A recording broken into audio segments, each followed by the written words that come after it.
Hello and welcome to my channel E Snippets. मैं doctor Suruchi Tiwari आज आप लोगों के साथ यूनिट 9.1 का लास्ट पार्ट डिस्कस करूंगी, जिसमें कि हम लोग cytogenetics, biochemical, immunological and recombinant DNA methods study करें। इस यूनिट के कंप्लीशन के बाद मैं 12 PM पे 15 को अपने फेसबुक पेज ई स्निपेट्स पे वो सारे क्वेश्चंस डिस्कस करूंगी जो सिविल सर्विसेज एग्जामिनेशन में इस यूनिट से रिलेटेड पूछे गए हैं। So if you are interested you can join my live session at 12 PM on my Facebook page। तो आइए शुरू करते हैं। स्टडीइंग ह्यूमन जेनेटिक्स वो मेथड है जो फोकस करता है हमारे जेनेटिक कंपोनेंट्स पे, दैट इज हमारे डीएनए पे, हमारे क्रोमोसोम्स पे और हमारे जीन्स पे। जब हम उनकी स्टडी करते हैं to understand our entire genetic constitution और the genetic built of the body, then we use cytogenetic methods. Genes कहाँ लोकेटेड होते हैं? क्रोमोसोम्स पे। क्रोमोसोम्स काहे से बना है? डीएनए से। और डीएनए में स्पेसिफिक पोर्शंस हैं वो हमारे बॉडी के स्पेसिफिक ट्रेट्स को गवर्न करते हैं and that are called as genes. अब साइटोजेनेटिक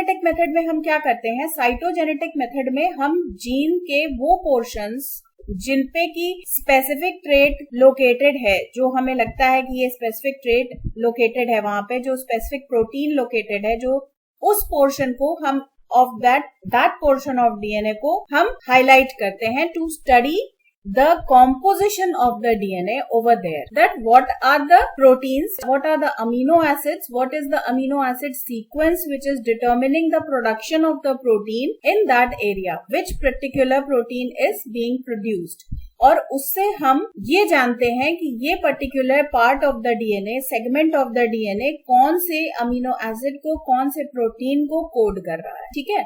और इसको करने के लिए हम क्या यूज करते हैं? We use radioactive and fluorescent tags which are very valuable in determining the location of the various genes in the cell. अब ये जो हमारा डीएनए है, इसका आप जानते हैं कि एक हेलिकल स्ट्रक्चर होता है। ये आपने अभी तक पढ़ा होगा कि डीएनए जो है वो एक हेलिकल स्ट्रक्चर में प्रेजेंट होता है और डीएनए में सारे 5 अमीनो एसिड सीक्वेंसेस होते हैं, जिनको एडेनिन, थायमीन, गुआनिन और ठीक है, एडेनिन हमेशा थायमीन के साथ पेयर करता है, गुआनिन हमेशा यूरेसिल के साथ पेयर करता है। तो इस तरीके से जब हम एक पर्टिकुलर सेगमेंट को हाईलाइट कर लेते हैं, निकाल लेते हैं, तो हम उसके कॉन्स्टिट्यूशन को पढ़ते हैं and there are specific sequences. उन सीक्वेंसेस को डीकोड करके हमको ये पता चल जाता है कि ये पोर्शन किस चीज को कंट्रोल कर रहा है हमारी बॉडी में। So this is the main use of the cytogenetic method. अब साइटोजेनेटिक मेथड जो है उसका एप्लीकेशन देख लेते हैं। एप्लीकेशन क्या है, क्यों हम उसको यूज करते हैं? वैसे तो ये एक जेनेटिक्स का मेथड है, इसके बहुत डीप में आपको जाने की जरूरत नहीं है, क्योंकि एंथ्रोपोलॉजी में we are not the students of genetics, we are students of anthropology. जो आंसर आपसे वहां पे एक्सपेक्टेड है वो ये एक्सपेक्टेड नहीं है कि आप टोटली इंसर्शन, डिलीशन, ट्रांसलोकेशन, ये सारी चीजों को आप समझाएं, आप वहां पे बताएं, इनके डिटेल्स आपसे एक्सपेक्टेड नहीं है।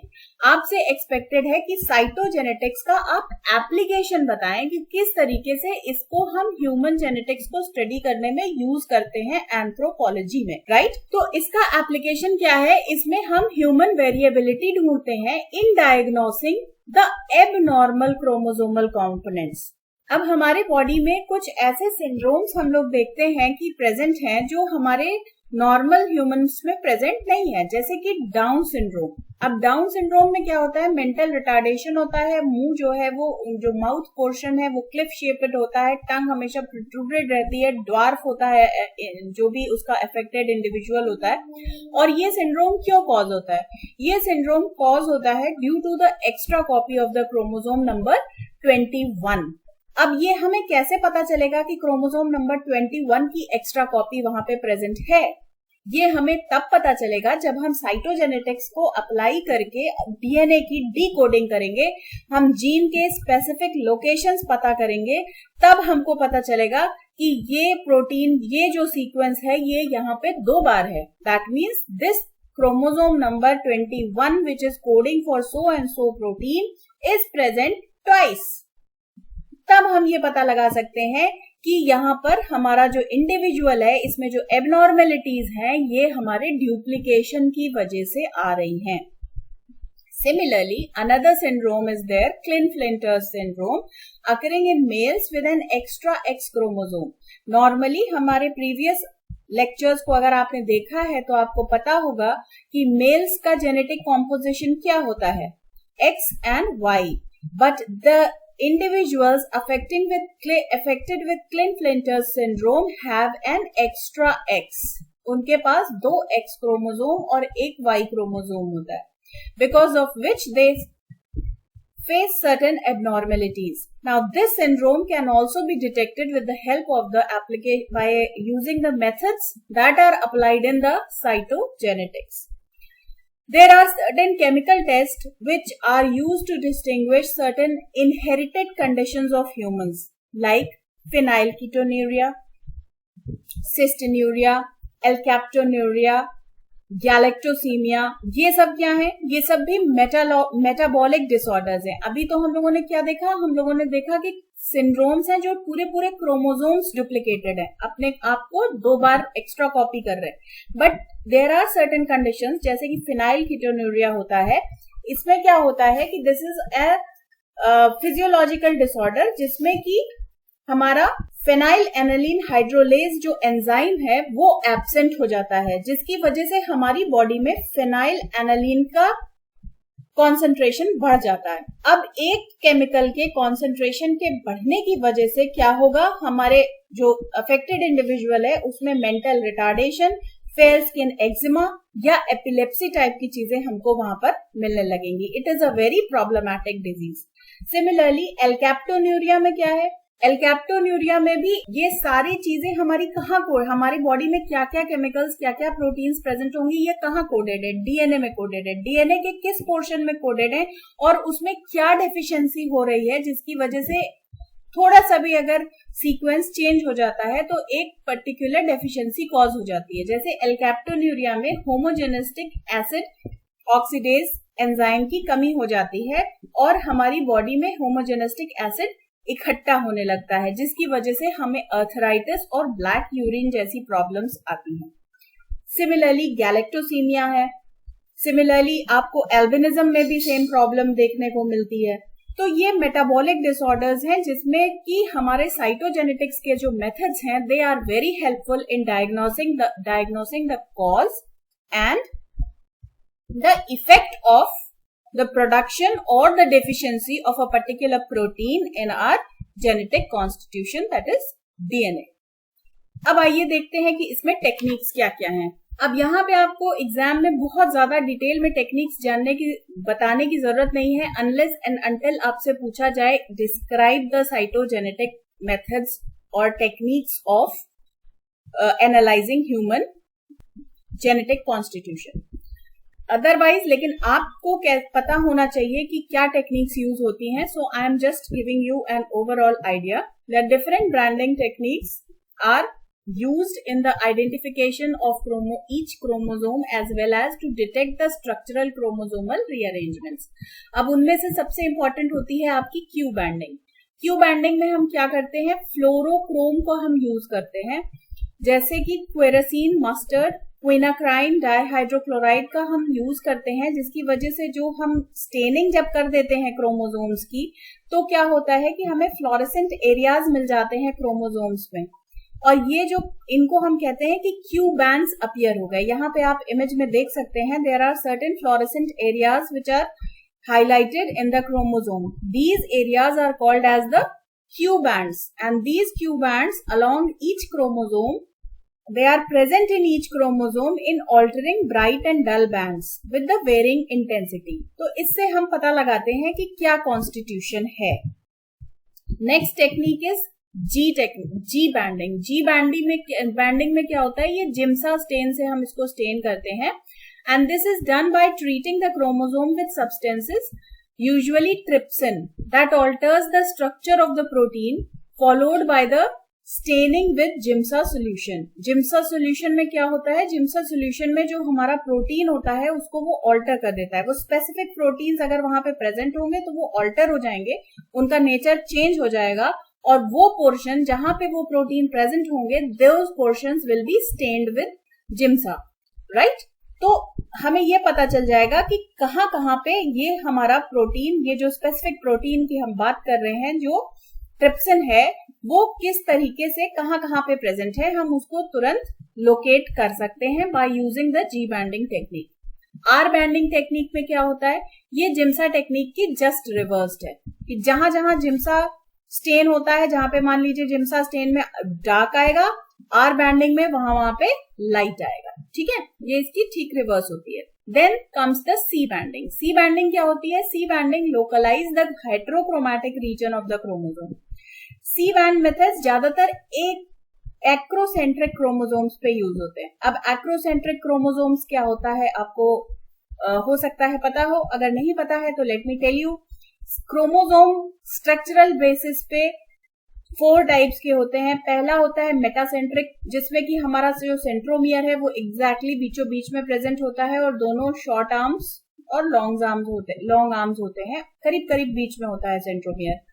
देन कम्स सब मेटासेंट्रिक, जिसमें कि हमारा जो सेंट्रोमियर है वो थोड़ा सा ऊपर की तरफ शिफ्ट हो जाता है, जिसकी वजह से हमारे शॉर्ट आर्म्स जो हैं वो थोड़े और शॉर्ट हो जाते हैं, लॉन्ग आर्म्स थोड़े से और लॉन्ग हो जाते हैं। देन कम्स एक्रोसेंट्रिक, जिसमें कि एकदम करीब करीब एंड पे आ जाता है और शॉर्ट आर्म्स बहुत शॉर्ट हो जाते हैं, एकदम ही शॉर्ट हो जाते हैं, लॉन्ग आर्म्स बहुत लॉन्ग हो जाते हैं। तो दिस इज एक्रोसेंट्रिक। एक्रोसेंट्रिक में ही हमारे क्रोमोसोम्स में ही हमारी सी बैंडिंग टेक्निक यूज होती है। देन लास्ट कम्स टीलोसेंट्रिक, जिसमें कि हमारा सेंट्रोमियर जो है वो टोटली एंड पे आ जाता है और दोनों आर्म्स जो हैं वो उसमें शॉर्ट आर्म्स टोटली खत्म हो जाते हैं। ठीक है, अब centromeric reason of chromosomes 1, 9 and 16, ये इनमें क्या है, ये एक्रोसेंट्रिक नेचर के हैं। And the distal portion of Y chromosome, ये भी एक्रोसेंट्रिक नेचर का है। तो सी बैंडिंग टेक्निक हम इनको रीड करने के लिए, इनको समझने के लिए इस तरीके के क्रोमोसोम्स के लिए यूज करते हैं। Now comes the biochemical method. Biochemical method basically 2 तरीके के होते हैं, एक होता है क्रोमैटोग्राफिक मेथड और दूसरा होता है इलेक्ट्रोफोरेसिस मेथड। कब यूज किया जाता है, कहाँ यूटिलाइज, आपका सारा फोकस कहाँ यूटिलाइज होता है और उसका एप्लीकेशन क्या है, इसी पर होना चाहिए एंथ्रोपोलॉजी में। अगर आप साइंस के स्टूडेंट हैं तब आप क्रोमैटोग्राफी का डिटेल एक एक देखेंगे कि कैसे होती है, क्या होती है। इलेक्ट्रोफोरेसिस में कितना करंट पास करते हैं, कौन सा इलेक्ट्रोलाइट लगाते हैं, हर चीज का डिटेल आपको पता होना चाहिए। But in anthropology you don't need, there is no need to go into so much of details. आपको बस ये पता होना चाहिए कि बायोकेमिकल मेथड हम कब यूज करते हैं। हम यूज करते हैं क्या एग्जामिन करने के लिए, हम प्रोटीन को एग्जामिन करने के लिए बायोकेमिकल मेथड यूज करते हैं, ना कि जीन को। जीन को एग्जामिन करने के लिए हमने कौन सा मेथड यूज किया था, अभी आपको मैंने बताया था कि जीन को पढ़ने के लिए हमने साइटोजेनेटिक मेथड को यूज किया था, राइट। और बायोकेमिकल मेथड हम काहे के लिए यूज कर रहे हैं, प्रोटीन्स की स्टडी के लिए यूज कर रहे हैं। Biochemical genetic diseases also known as inborn errors of metabolism, जैसे कि अभी मैंने आपको बताया फेनाइलकेटोन्यूरिया, एल्बिनिज्म, ये सब इनबॉर्न मेटाबॉलिक एरर्स है। एलकैप्टोन्यूरिया डिसरप्ट की मेटाबॉलिक पाथवे, और क्या होता है इनमें कि जो हमारे जेनेटिक मेकअप है उसमें कुछ ऐसे चेंजेस हो जाते हैं जिसकी वजह से जो हमारा मेटाबॉलिज्म होना चाहिए उसमें जो बहुत इंपॉर्टेंट पाथवेज हैं उनमें कुछ न कुछ प्रॉब्लम आ जाती है। तो हमारा वो जो एक केमिकल है, एक प्रोटीन है, एक कंपाउंड है, वो हमारी बॉडी में एक्यूमुलेट होने लगता है, जिसकी वजह से हमारा पूरा का पूरा एबनॉर्मेलिटीज हमारी बॉडी में आती चली जाती है, राइट। तो biochemical methods are applied to 2 main chemical compounds of genetics, notably DNA, RNA and protein. ठीक है, तो ये हम बहुत ही समझ लीजिए कि एक बहुत ब्रॉडर एस्पेक्ट में क्रोमोसोमल एनालिसिस में हम इसको नहीं यूज करते हैं, हम जीन एनालिसिस में नहीं यूज करते हैं, हम इसको सिर्फ डीएनए आरएनए के जो कोडिंग है हम एग्जैक्ट उसमें यूज करते हैं, और हम प्रोटीन को एनालाइज करने के लिए, उसकी कोडिंग को एनालाइज करने के लिए यूज करते हैं बायोकेमिकल मेथड्स, जिसमें से 2 मेन होते हैं। एक होता है क्रोमैटोग्राफी, इसमें हम एक सोल्यूशन लेते हैं और एक पेपर लेते हैं, उस पेपर पे हम अपना जो भी हमारा प्रोटीन का सैंपल है जिसको हम एनालाइज करना चाहते हैं उसकी ड्रॉप्स यहाँ पे डालते हैं and we dip it into the solution then gradually what happens कि जो हमारा यहाँ पे टेस्ट सैंपल है उसमें से जितने प्रोटीन्स होते हैं वो ऊपर की तरफ माइग्रेट करना स्टार्ट कर देते हैं, वो अलग अलग हो जाते हैं और ऊपर की तरफ माइग्रेट करने लगते हैं। जो प्रोटीन जितना लाइट होता है, जिसका कॉन्स्टिट्यूशन जितना कम होता है, जो जितना लाइट वेटेड होता है वो उतना ऊपर जाता है, जो जितना हैवी होता है, जिसका स्ट्रक्चर उतना ज्यादा हैवी होता है, जो क्वाटरनरी होता है, टर्शियरी होता है, वो नीचे रुक जाता है, और जो लाइट प्रोटीन्स हैं वो ऊपर चले जाते हैं। तो इस क्रोमैटोग्राम, इस पेपर को हम कहते हैं क्रोमैटोग्राम। तो इस क्रोमैटोग्राम में जो लोकेशंस हैं, ये देख रहे हैं, red dot, pink dot, blue dot, green dot, yellow dot, ये दिखा रहे हैं कि रेड डॉट वाली जो हमारा प्रोटीन्स हैं दे आर द हेवीएस्ट, सबसे कम ट्रैवल किया। देन पिंक वाली उससे लाइट है, ब्लू उससे लाइट है और लाइट वेट है, तो ये दूर तक ट्रैवल कर रही है, इनका मॉलिक्यूल छोटा है। ठीक है, इस तरीके से जो जेनेटिसिस्ट हैं वो एनालाइज करके हमें रिपोर्ट्स देते हैं, जिनकी वजह से हमें क्या हेल्प होती है, हमारा एम क्या है, हमारा एम है जेनेटिक्स को पढ़ने का कि हम ह्यूमन वेरिएशन को समझ सकें। तो ह्यूमन वेरिएशन को जीन लेवल पे समझने के लिए we just use these techniques, we use inferences, we don't go into details. ये जेनेटिसिस्ट का काम है एनालाइज करना। देन इलेक्ट्रोफोरेसिस, इलेक्ट्रोफोरेसिस में हम अपना सैंपल यहाँ पे रखते हैं और एक हल्का सा लाइट सा करंट इसके थ्रू पास किया जाता है, और इस पेपर को या स्लाइड को हम एक सोल्यूशन में एक सॉल्वेंट उसके ऊपर डाल के एक सोल्यूशन बना देते हैं। Then a slight current is passed, because of this current जो प्रोटीन यहाँ पे है वो डीनेचर होता है और वो अपने कॉन्स्टिट्यूएंट्स में ब्रेकअप हो जाता है। And same is the case over here कि जो हैवियर पोर्शंस हैं वो यहाँ नीचे की तरफ होते हैं, और जितने लाइट होते हैं वो उतना ज्यादा दूर तक ट्रैवल करते हैं, तो उनको उसका पूरा जेनेटिक केमिकल कॉन्स्टिट्यूशन जो है वो समझ में आ जाता है। ठीक है, तो these are the two techniques which are used in biochemical methods. Now let us come to recombinant method. Recombinant method में क्या होता है कि उसमें हम स्टडी करते हैं स्मॉल डीएनए म्यूटेशंस को पढ़ने के लिए। ठीक है, जो डीएनए में अचानक से म्यूटेशन आ गया है उसको स्टडी करने के लिए हम रिकॉम्बिनेंट मेथड करते हैं, या डायरेक्ट डीएनए की टेस्टिंग हमें अगर करनी है then we use this method, या particularly if the function of the protein is not known and the biochemical test cannot be developed। कब हम यूज करते हैं, पहला हम इसके डीएनए के म्यूटेशन के लिए करते हैं, दूसरा हम डीएनए के टेस्टिंग के लिए करते हैं, और तीसरा हम इस मेथड को फंक्शन ऑफ द प्रोटीन के लिए भी यूज करते हैं। हमको जब ये पता करना होता है कि ये प्रोटीन किस चीज को हमारी बॉडी में गवर्न करती है, इसकी वजह से क्या केमिकल प्रोड्यूस होता है, वो क्या क्या मेटाबॉलिज्म पे किस तरीके का असर डालता है, और तब हम प्रोटीन के लिए इसको यूज करते हैं। जब हम प्रोटीन को के फंक्शन को टेस्ट करने के लिए बायोकेमिकल टेस्ट को डेवलप नहीं कर पाते। बायोकेमिकल टेस्ट बेसिकली प्रोटीन्स की एनालिसिस के लिए होते हैं, लेकिन अगर हम उससे नहीं कर पा रहे हैं then we go for recombinant method, right. इसमें हम क्या करते हैं, इसमें जो हमारा डीएनए है उस डीएनए के हम उस डीएनए को हम काट के क्रोमोसोम में से सबसे पहले बाहर निकाल लेते हैं। ठीक है, सपोजिंगली ये हमारा क्रोमोसोम है, okay, this is our chromosome. इस क्रोमोसोम में से हमको ये पोर्शन चाहिए, ये इन क्वेश्चन है, तो हम इसको यहाँ से कट करके बाहर निकाल लेंगे। फिर उसके बाद हम इस पर्टिकुलर सेक्शन को काहे में इंट्रोड्यूस करेंगे, इंसर्ट करेंगे वेक्टर में। वेक्टर क्या होता है, वेक्टर वो चीज होती है, वो ऑर्गेनिज्म होता है जो इस डीएनए को कैरी करेगा, और वो जनरली बैक्टीरियोफेजेस होते हैं। They are which are used as the vector which carry this portion of the DNA to some other source। अब other source क्या है, which can then be amplified and manipulated। अब इस portion को जब हम वेक्टर के थ्रू दूसरे बैक्टीरिया में या दूसरे ऑर्गेनिज्म में इंट्रोड्यूस कर देंगे, तब हम वहां पे जाके बैक्टीरियोफेज हमारा क्या हेल्प करेगा, बैक्टीरियोफेज हमारा हेल्प करेगा उसकी एम्प्लीफिकेशन में। बैक्टीरियोफेज ही हम क्यों सेलेक्ट करते हैं वेक्टर के लिए, ये क्वेश्चन बहुत इंपॉर्टेंट है। हम इसलिए सिलेक्ट करते हैं क्योंकि बैक्टीरियोफेज का रिप्रोडक्शन साइकिल बहुत शॉर्ट है, वो बहुत क्विकली रिप्रोड्यूस करता है और बहुत तेजी से मल्टीपल कॉपीज जनरेट करता है।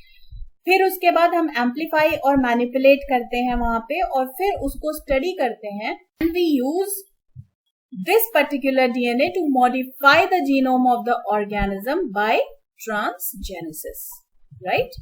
अब आइए देख लेते हैं कि हम इसको किस तरीके से करते हैं। अभी जो मैंने आपको बताया, पहले इसको पढ़ लीजिए। Recombination technique is carried out by inserting recombinant DNA molecule. जो अभी मैंने आपको बताया कि ये डीएनए है, इसमें से इस पोर्शन ऑफ द डीएनए को हमें स्टडी करना है, तो हम लोग इसको रेस्ट्रिक्शन एंडोन्यूक्लियस से काट के यहाँ से निकाल लेंगे और ये हो गया हमारा जीन ऑफ इंटरेस्ट। फिर which replicates and produces many copies of bacterial genome and the recombinant DNA molecule। अब हम इसका क्या करेंगे, इसको इंसर्ट कर देंगे इनटू द बैक्टीरियल सेल। ये क्या है, ये हमारा प्लास्मिड वेक्टर है, प्लास्मिड है या बैक्टीरियोफेज, जो भी आप कहना चाहें। ये हमारा वेक्टर है, ये हमारे इसके अंदर, इसमें से हम थोड़े से डीएनए को काट के हटा देंगे और इसके अंदर हम अपना जो जीन ऑफ इंटरेस्ट है, जो हमारा डीएनए है जिसको हमने यहाँ से कट करके निकाला है, उसको यहाँ पे प्लेस कर देंगे। इसके हम एक रिकॉम्बिनेंट डीएनए बना देंगे, ठीक है। इसका ओरिजिनल डीएनए कट करके हटा देंगे और उसकी जगह हम इसके अपने इंटरेस्ट वाले जीन को जोड़ के यहाँ पे एक नया डीएनए बना देंगे, रिकम्बाइन कर देंगे, इसीलिए इसका नाम होता है रिकॉम्बिनेंट डीएनए टेक्निक। अब इसको हम बैक्टीरियल सेल के अंदर डालेंगे और तब हम देखेंगे कि नॉर्मल इन्फेक्शन पे क्या चेंजेस आ रहे थे बैक्टीरिया में, और जब हमने ये वाला डीएनए इसमें जोड़ के इसको किया, इसमें डाला और फिर इसने रेप्लिकेट किया वहां जाके, तो कौन से नए केमिकल्स प्रोड्यूस हुए, कौन से नए चेंजेस आए, कौन से नए प्रोटीन्स वहां पे निकले। तो इस तरीके से हमको ये जो हमारा जीन ऑफ इंटरेस्ट था, जो पोर्शन ऑफ डीएनए था जिसमें हमें समझ में नहीं आ रहा था कि इसका क्या रोल है, उस पर्टिकुलर पोर्शन को हम इस बैक्टीरियल सेल में इंसर्ट करके उसका रोल और उसका इफेक्ट जान लेते हैं मेटाबॉलिज्म पे या हमारी जेनेटिक इनहेरिटेंस पे। अब आइए देख लेते हैं कि पीसीआर टेक्निक क्या होती है।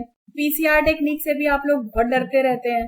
पीसीआर टेक्निक भी बहुत सिंपल होती है, इससे डरने की कोई जरूरत नहीं है। आपको बहुत ज्यादा जेनेटिक डिटेल्स में नहीं जाना है, you just have to have an idea कि what is exactly this technique. PCR is commonly used procedure used to amplify the targeted segment of DNA। अब amplify का क्या मतलब है, reproduce करना, उसकी quantity को बढ़ाना। The amplified product can then be further tested such as by digestion with restriction enzyme and gel electrophoresis to detect the presence of mutation or polymorphism।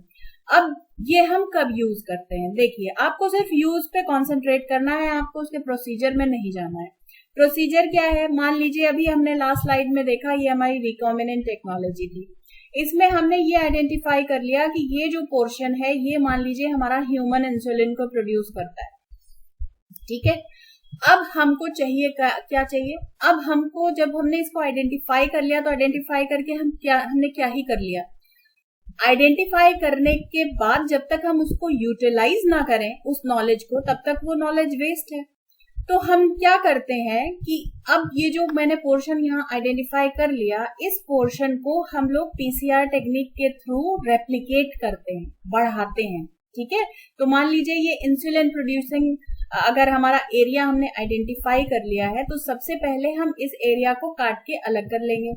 अब जब हमारा ये डीएनए है, मान लीजिए ये ह्यूमन इंसुलिन को कोड कर रहा है, तो अब हमारा पहला स्टेप क्या होगा कि हम इसकी बॉन्डिंग को तोड़ दें। डीएनए जो है वो हेलिकल स्ट्रक्चर में होता है, you people know it very well.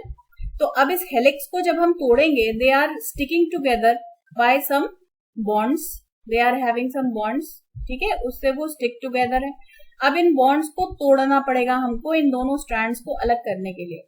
तो इसको तोड़ने का प्रोसेस होता है डीनेचुरेशन। डीनेचुरेशन कैसे किया जाता है, if we heat it at 94 and 96 degree Celsius, तो हमारे जो डीएनए सेगमेंट्स हैं, जो पेयर्ड हैं, ये सेपरेट आउट हो जाएंगे, ये अलग अलग हो जाएंगे। अब ये जब अलग अलग हो गए, तब हमारी नेक्स्ट प्रोसेस स्टार्ट होगी, दैट इज एनीलिंग।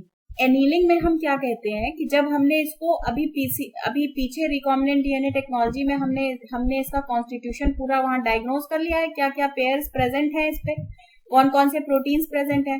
तो अब हम उनका सेम कॉम्बिनेशन यहाँ पे डाल देंगे स्टेप 2 में, उसी सोल्यूशन में हम सेम सीक्वेंसेस, सेम प्रोटीन्स डाल देंगे। तो क्या होगा कि जो यहाँ पे प्रेजेंट है, मान लीजिए यहाँ एडेनिन है, यहाँ थायमीन है, यहाँ ग्वानिन है।